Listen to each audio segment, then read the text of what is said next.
teleprompter, look at the audience, try to convey compassion and feeling, bow his head, look solemn, look sad, look emotional, and then say, I have to go, I have another meeting. I really do. He said that yesterday. That was such a telling that no one picked up on. He said, I really do. In other words, we know you. He knows, everyone knows he's full of it. And so is his vice president, Kamala Harris. Okay? And then Biden turns and shuffles. The Biden shuffle, which will soon become a dance craze, probably. The Biden shuffle. The only thing more predictable than the Biden shuffle away from the podium is the Kamala Cackle. I don't know if you saw her yesterday when she was asked about what was going on in Afghanistan, how she cracked up in laughter and said, I want to talk about two things first. Whoa, whoa, whoa, don't get ahead of yourselves. Like it was funny. That's what happens when you hire based on qualifications other than qualified people. We know that the word Kamala should be included in the new Webster's Dictionary for the embodiment, for the meaning. The meaning of that word should be incompetence, entitled. You're a Kamala. That should be that you are unqualified. You were Kamala in your interview. You were unqualified because she's definitely unqualified. But let's continue to the lies.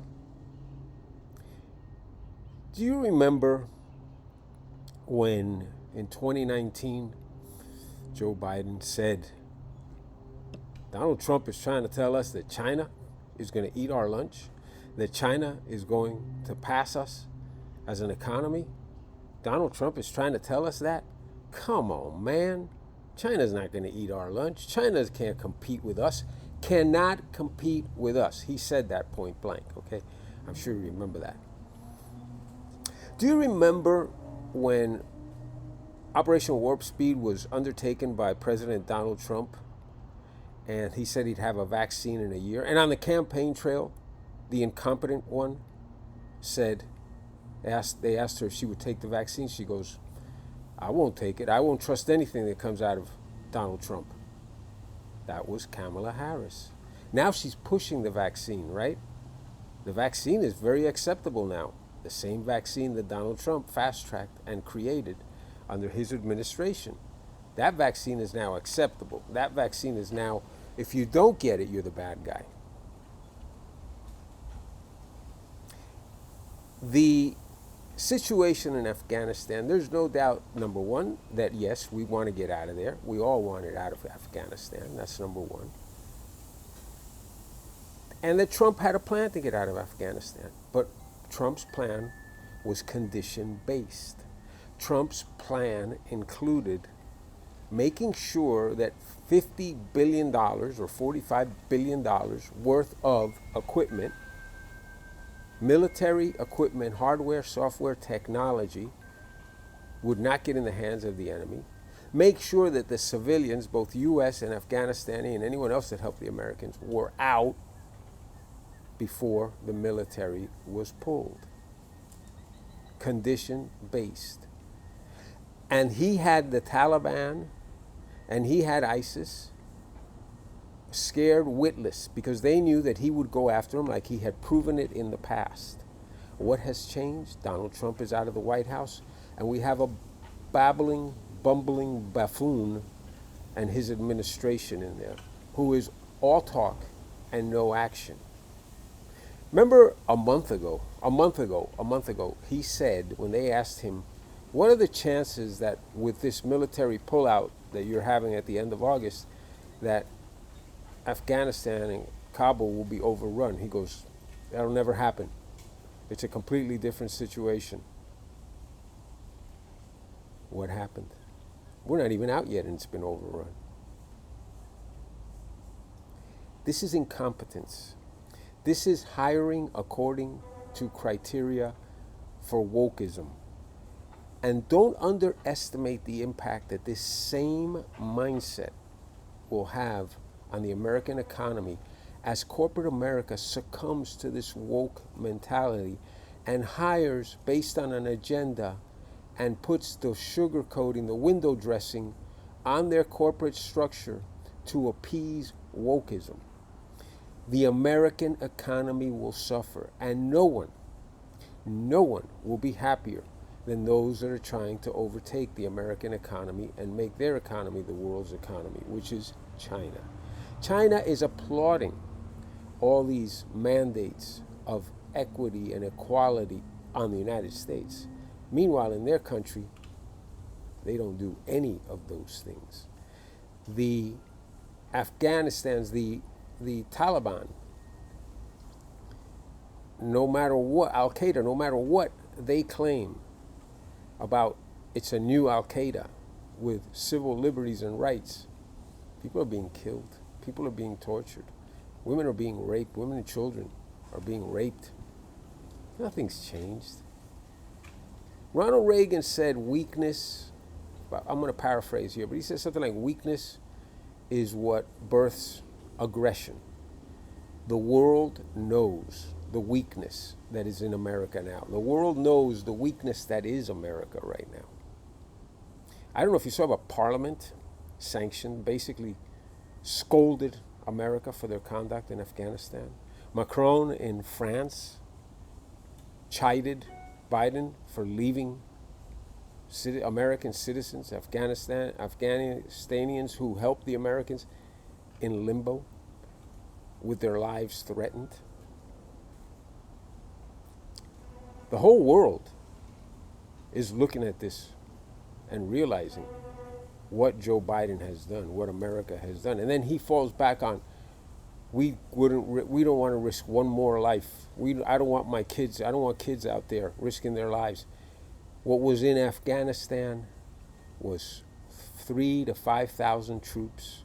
They were overseeing, they were providing air support, they were providing military intelligence, and the Afghanistanis were fighting the war and keeping it at bay, with the threat that Donald Trump was there and said, if you guys to the Taliban and ISIS, if you step over the line, I will go and bomb your houses, okay, like I have done before.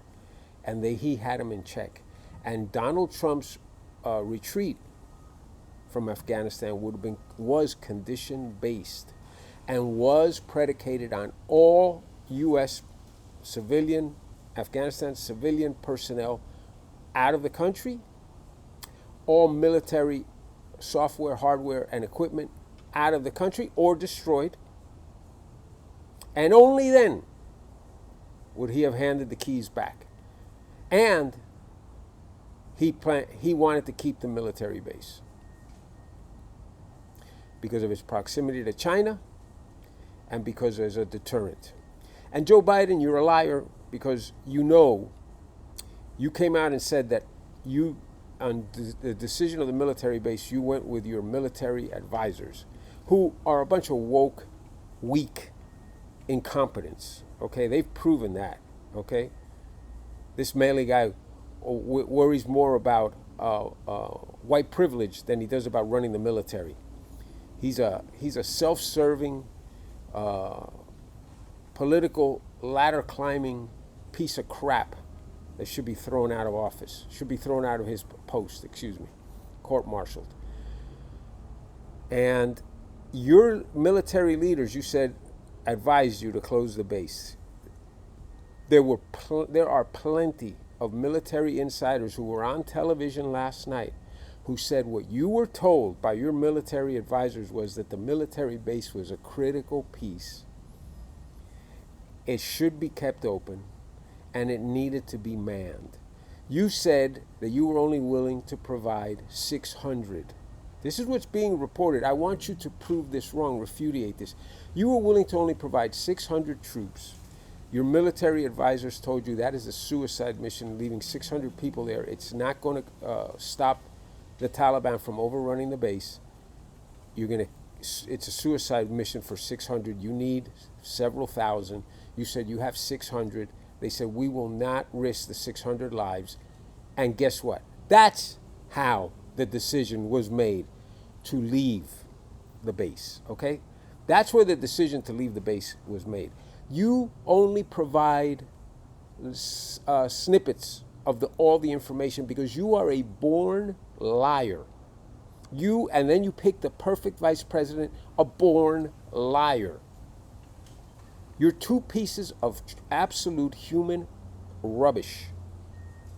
Just like the statement that you released from Macron of France, you carved out the points where he called you out on leaving civilians behind, about our responsibility to the civilians to get them out safely. You did not release that in your version of the press release with France. While all this was going down in Afghanistan, where were you? On vacation. Your press secretary had automatic answering on her phone. None of you were available. This is while one of the biggest undertakings, military undertakings in the history of this country is ongoing. You are on vacation, unreachable. The entire weekend you did not appear on television. It was not until Monday that you showed your face. And then you've got the gonads to keep bringing up the Trump deal. When you have destroyed your first 90 days, you got rid of 30, 40 Trump mandates or Trump agreements. You tore them up through executive orders. This one you left in place.